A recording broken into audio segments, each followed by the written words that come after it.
भारत की आजादी के 75 साल आज हम उत्सव के रूप में मना रहे हैं। इस बेशकीमती आजादी को पाने में लाखों सेनानियों को प्रेरित किया नेताजी सुभाष चंद्र बोस ने। क्या अमीर क्या गरीब, हर भारतीय के दिल में नेताजी ने ऐसी आग प्रज्वलित की जिसने न केवल भारत को स्वतंत्र किया बल्कि ब्रिटिश साम्राज्य की नींव को ध्वस्त कर दिया।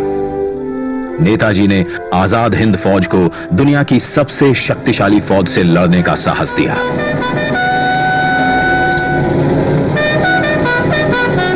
भारत की पहली अंतरिम सरकार की स्थापना की और 21 अक्टूबर 1943 को पहली बार भारत की धरती पर राष्ट्रीय ध्वज फहराया। नेताजी सुभाष चंद्र बोस के बेमिसाल योगदान को, उनके अदम्य साहस भरे प्रेरक जीवन को समय के साथ उस तरह याद नहीं किया गया जिसके वो हकदार थे।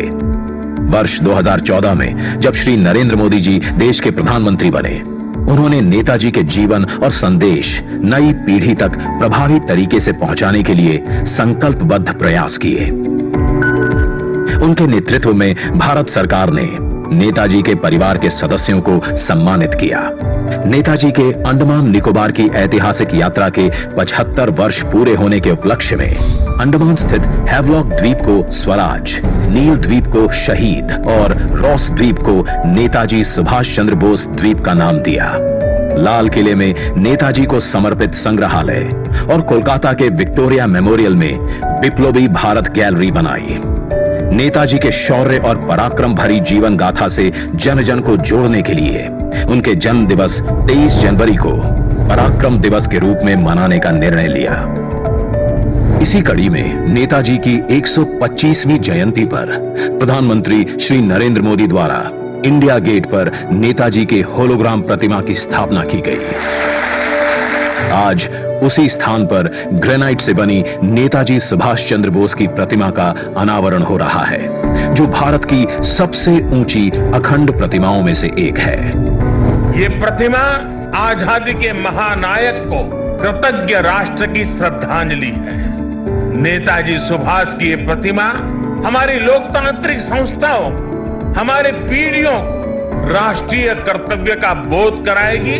आने वाली पीढ़ियों को, वर्तमान पीढ़ी को निरंतर प्रेरणा देती रहेगी। आइए दिल्ली के इंडिया गेट पर देखिए 28 फीट ऊंची, 6 फीट चौड़ी नेताजी सुभाष चंद्र बोस की भव्य प्रतिमा। यह स्थान जो वर्षों से रिक्त पड़ा था, आज आजादी के संदेश से आबाद है। तेलंगाना से 1665 किलोमीटर का सफर तय कर 280 मेट्रिक टन ग्रेनाइट सिल्ली दिल्ली पहुंची। इसे लाना भी एक चुनौती थी, जिसके लिए 140 पहियों वाली 100 फीट लंबी गाड़ी बनाई गई। प्रख्यात मूर्तिकार श्री अरुण योगीराज ने इसे आकार दिया। शिल्पकारों की टीम ने इसे 26,000 घंटों तक अपने श्रम से सींचा।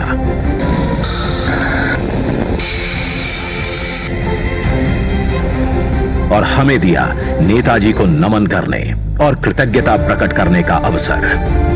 देश के लिए जीने मरने की हमेशा प्रेरणा देती रहेगी ये प्रतिमा।